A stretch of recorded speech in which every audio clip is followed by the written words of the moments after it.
గత 3-4 రోజులుగా ప్రశాంత్ రెడ్డి 100 పడకల ఆసుపత్రి మీద సునీలన్న మీద అక్రమంగా మాట్లాడుతూ దీక్షకు కఠోర దీక్ష అనుకుంటా చేపట్టడం జరిగింది.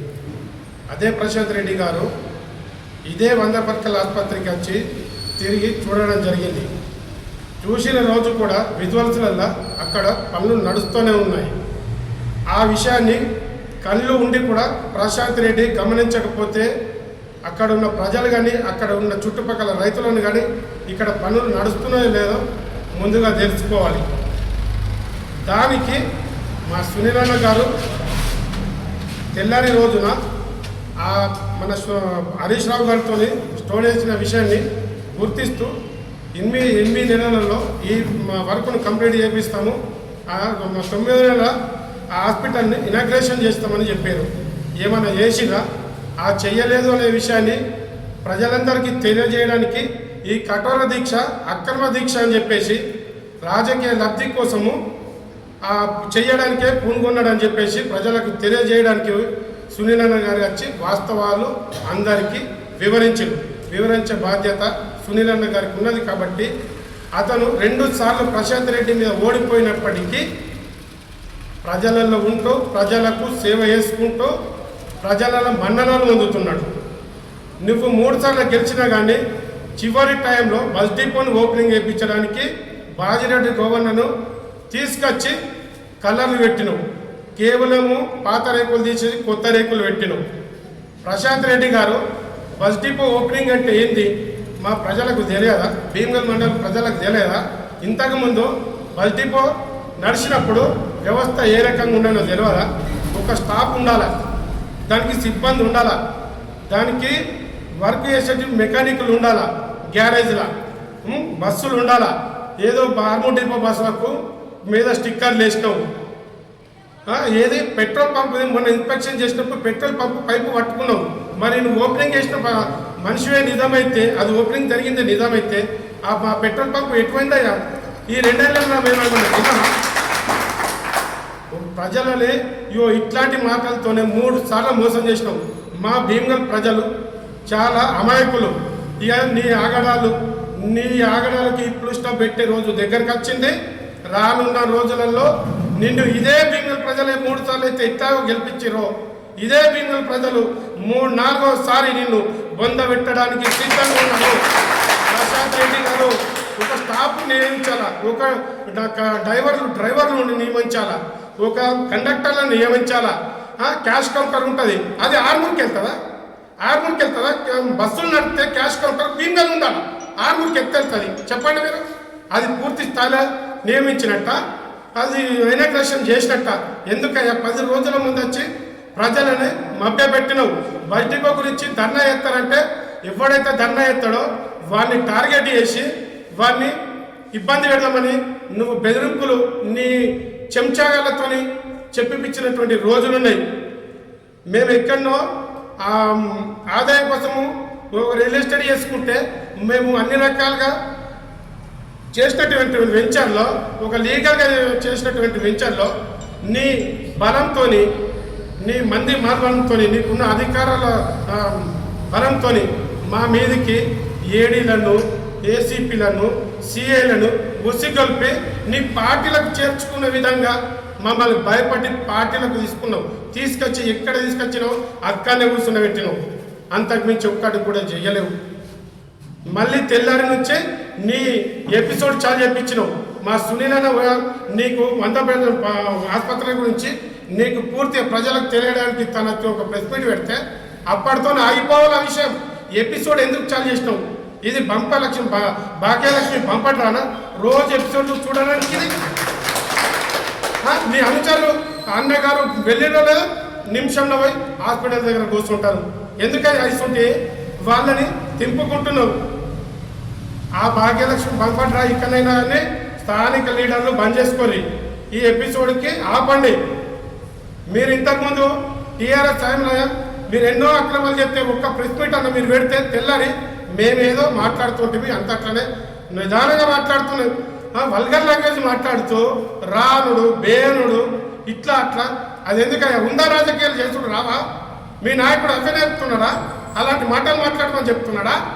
అలాంటి మాటలు మాట్లాడితే ప్రజలన్నీ గమనిస్తారు.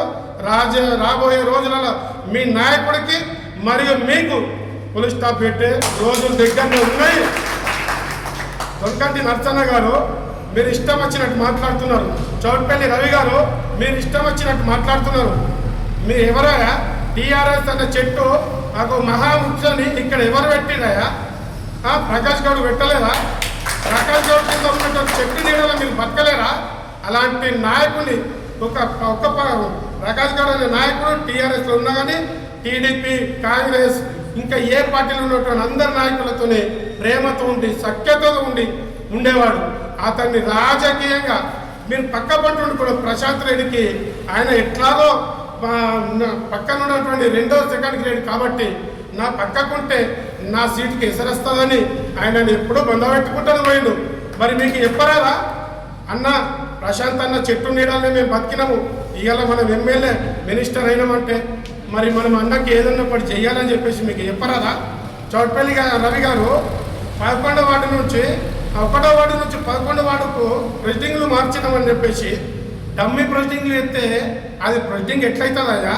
భీమగల్ వేసిన పనులు మహేష్ అన్న పుణ్యము, అనిల్ అన్న పుణ్యము, సునీల్ అన్న పుణ్యంతో ఇక్కడికి ప్రెసిడింగ్లు తీసుకొచ్చారు. కలెక్టర్తో మాట్లాడుతూ మరియు మన రేవంత్ రెడ్డితో మాట్లాడి డమ్మీ ప్రెసిడింగ్లు అయితే ఏం లాభం? అలా డబ్బులు ఉండాలి కదా.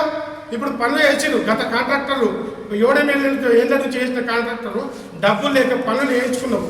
డబ్బులు లేక వాళ్ళు 10 రూపాయల మిత్తి కాడికి నిజామాబాద్, హైదరాబాద్లో వడ్డీలు తీసుకొని సొంత ఇండ్లను తాకట్టు పెట్టుకున్న పరిస్థితి తీసుకొచ్చినావు. కాబట్టి మీరు ప్రకాష్ గౌడ్ కూడా మీరు రాజకీయంగా ఒత్తిరు. మొన్న ఆయన సతీమణి ఒక కౌన్సిలర్ టికెట్ అడిగితే ఇయ్యలేరు. ఏమైంది? మీరు ఆ చెట్టు నీడలో బతికిరు. ఆయన నీడతోనే మీరు ఇక్కడ దాకా వచ్చిరు. ఆమెను రాజకీయంగా ఆయన కుటుంబాన్ని తొక్కిరు. చౌట్పల్లి రాజు గారు ఇదే బైపాస్ రోడ్డుకి నువ్వు ఎంపీడీసీ ఉన్నప్పుడు తను నీకు 10 సార్లు పనిచ్చాడు. నువ్వు అలుపుతో వెళ్ళినట్టు మొరం చల్లి లక్షల బిల్లు తీసుకొని ఆయనతోని ఇవాళ బలవంతుడై డబ్బు పరంగా బలవంతుడై ఇంకా వేరే వాళ్ళ మీద మాట్లాడతావు నువ్వు? ఖబర్దార్, ఇంకోసారి అలాంటి మాటలు మాట్లాడడానికి ప్రయత్నం చేస్తే ఇక్కడ పడడానికి ఎవరు సిద్ధంగా లేదు. ఈ విషయాన్ని మీరు గుర్తుంచుకోవాలి. ఇక్కడ ఒక కౌన్సిలర్ 5వ వార్డు కౌన్సిలర్ మాటలు మాట్లాడుతున్నావు. నువ్వు ఎలాంటి రాజకీయ పరిస్థితులలో ఏ రకంగా ప్రజలు ఇబ్బంది పెట్టి బ్లాక్మెయిల్ చేసి ఓట్లు దండుకున్నావు తెలియదా? నీ గడ్డి మధ్య డబ్బాలు తెలియదా? ఎవరికి తెలియదా నువ్వు గురించి? మేము అవన్నీ అంత లోతుగా రాదలుచుకోలేము. నువ్వు అప్పుడే ఉన్నప్పుడు నువ్వు ఉపాధి హామీ పథకంలో ఉన్నప్పుడు దొంగ హాజీల ద్వారా లక్షల కోట్లు కమంచి అన్ని జాగాలలో ప్రాపర్టీలు కొన్నాము. చివరకు ఎంపీడీ ఆఫీస్లో ఇప్పుడు ఏటీఎం ఉన్న రూమ్ను కూడా వేసుకున్నావు. మరి అదే ప్రశాంత్ రెడ్డి వచ్చిన తర్వాత నిన్ను తీసేసింది కదా భయ్. దానికి ఏం సమాధానం చెప్పావు? 329 సర్వేల 2 ఎకరాలు 3 ఎకరాలు కబ్జా చేసినావు, నీ పేరు మీద వేసుకున్నావు. దానికి సమాధానం చెప్పు. ఏమున్నదని చెప్పేసి నువ్వు ఏ రకంగా సంపాదిస్తున్నావు చెప్పు. అక్రమంగా సంపాదించిన డబ్బులతో లక్షల కోట్లు ఖర్చు పెడుతున్నావు. ఏమన్నంటే సోషల్ మీడియాలో నేను గరీబ్ గాని వాళ్ళు బలవంతులు అని చెప్తున్నావు. మరి లక్షల కోట్లతో ఖర్చు పెడుతున్నావు. అవి ఏ రకంగా వచ్చినాయి? ఇవి కావా? అప్పుడు దోచుకున్న సొమ్ము కాదు అది. ఏది కబ్జా చేసినావో, చొక్కాయి గుట్టకి ఏం కబ్జా చేసి అమ్మినావో అవన్నీ విషయాలు తెలుసు మాకు. ఇకనైనా కానీ ఆపుకో. కన్నయ్య గల్లీలో మోటార్లు పెట్టినావు, డబల్ రికార్డులు చేసినావు. బీజేపీ వాళ్ళు నీ మీద మాట్లాడిరు. ఆ విషయం మర్చిపోయినావా? రేటింగ్లు ఉన్నాయి, ఎంపీ రికార్డులు ఉన్నాయి మా దగ్గర. మేము అట్లాంటి మాట్లాడలేము. ఎవడు ఏం చేసుకున్నావు ఆ పాపము వాడే కర్మ అనుభవిస్తాడని మిమ్మల్ని వదిలేసినాము. అదే మార్కెట్ యార్డ్ గురించి నువ్వు బిల్లు కావాలని చెప్పేసి యార్డ్ గురించి బిల్స్ కావాలని చెప్పేసి టీఆర్ఎస్ గవర్నమెంట్లో పని చేస్తావు. డమ్మి మరి అప్పుడే ప్రొసీడింగ్లో బ్యాంకులో అమౌంట్ ఉంటే మరి పని చేసిన తర్వాత మీ ప్రశాంత్ రెడ్డి నీకెందుకు ఇవ్వలేడు? ఇవాళ మా అనిల్ అన్న దగ్గరికి, మా సునీల్ అన్న దగ్గరికి, మా మహేష్ అన్న దగ్గరికి, మోహన్ అన్న దగ్గరికి నువ్వు ఎందుకు పోతున్నావు? అన్న డబ్బులు ఇప్పిరని. మరి ఇదే నేను కౌన్సిలర్ ఓడిపోయిన తర్వాత అంతకుముందు వార్డు మెంబర్ ఉన్నప్పుడు నేను ఎస్సీ వాడకు వార్డు మెంబర్. నేను ఒక మోటార్ బోరిస్తే 1 లక్ష రూపాయల ఎంపీ బిల్లు ఉండే. అది తెలుసు, మీ పర్షా నవీన్కి కూడా తెలుసు ఆ విషయం.